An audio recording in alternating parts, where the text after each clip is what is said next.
Ciumia ithatũ hĩtũku nĩrĩo mbaa yaitekire itũũra-inĩ rĩrĩ rĩa Kamaguta, Gathara, ũndũ ũrĩa ũcũngĩrĩirie hathara nene. Icera-inĩ ritũ mĩgũnda-inĩ ĩtiganĩte tũrakora irio ta mboga, waru na minji hohete, na imwe ikoma itarĩ ngũrũ, nayo mĩgũnda ya irio cia mahiũ ĩkĩhutio na njĩra nene, kũrĩa aikari matigĩtwo matukanĩirwo ũrĩa magwĩka. Usually mweri wa Januari na February ikoragwo ĩ mĩeri ĩna riũa inene mũno, na usually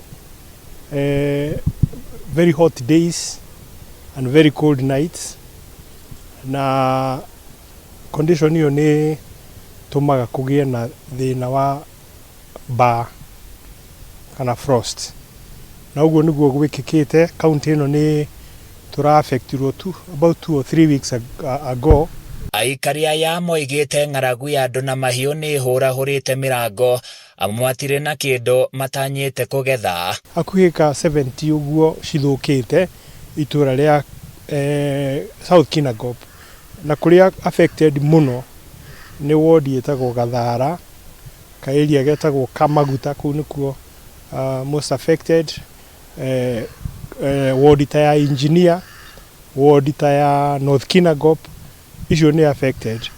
Mũmera ũrĩa ũngĩ ũaffectĩtwo mũno nĩ waru, tondũ kaingĩ arĩmi makoragwo expectĩte gũgĩũka gũkinya hĩndĩ ya riũa, irio icio ikoragwo ciĩna bei njega mũno, tondũ ikoraga hĩndĩ ĩrĩa gũtarĩ na waru ingĩ thoko-inĩ.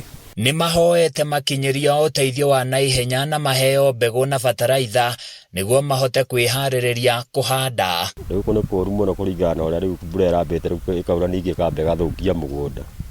Narĩo nĩ rĩngĩ nĩ riũa narĩo ningĩ rĩragĩũkire, rĩu rĩgũthũkĩtie mĩgũnda biũ. Rĩu mbaa nayo ningĩ ĩroka rĩu kũrĩkĩrĩria ningĩ haratigarĩte. Rĩu gũkũ mbia kana kĩ gũtirĩ kĩndũ nginya ng'ombe andũ mangĩheo onakĩ. Gũtirĩ kĩndũ mĩgũnda, gũtirĩ onakĩ, hakuna kitu. Rĩu tũrambĩrwo tũrĩ nduka-inĩ na mbeca icio tũtirĩ.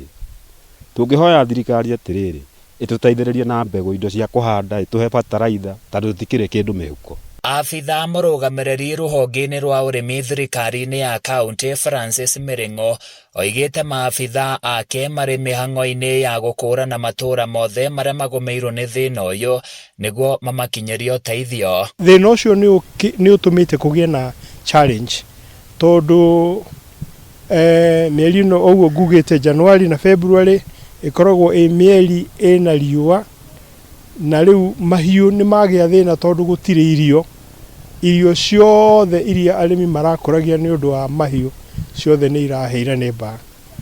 Nao arĩmi mara-expectaga gũkagetha irio njega, irio iria mara-expectaga kũgetha ciothe nĩ irathũkire. Ũguo kwĩna challenge, no as a county government already staff aitũ nĩ mathiĩte na magathiũrũrũka mageka estimation ya challenge ũrĩa igana, na nĩ tũrona ũrĩa tũngĩhota gũsupport arĩmi aitũ, tuone nĩ tũkũmasupport especially kĩmera gĩkĩ gĩtanakinyĩrĩra, mbura ĩno ĩtanaura, nĩgetha nao mahote gũgĩka kaũndũ karĩa mangĩkĩhota gwĩka. Handũ-inĩ ya Kameme TV kuma Kinangop kaunti-inĩ ya Nyandarua, niĩ njĩtagwo Francis Mwangi wa Wawira.